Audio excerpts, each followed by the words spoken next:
Hi everyone, welcome back to another vlog. So today is Ganesh Chaturthi, so wishing you all a very happy Ganesh Chaturthi. So I'll show you what I'm going to do on this day. I'll do a small puja and then I do some offerings to God. So that's how it is. So let's get started. So నేను already ఇక్కడ పులిహోర చేశాను and modak కూడా చేశాను. So already నేను set చేసి పెట్టాను ఇక్కడ. So ఇవన్నీ ఇప్పుడు అక్కడ పూజ దగ్గర సెట్ చేసి పెట్టాలి.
So yeah, I'm done with my puja and I'm blessed.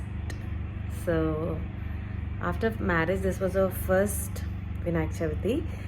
నాకు వచ్చేటట్టు నేను చేశాను. I'm so happy that I could do this today.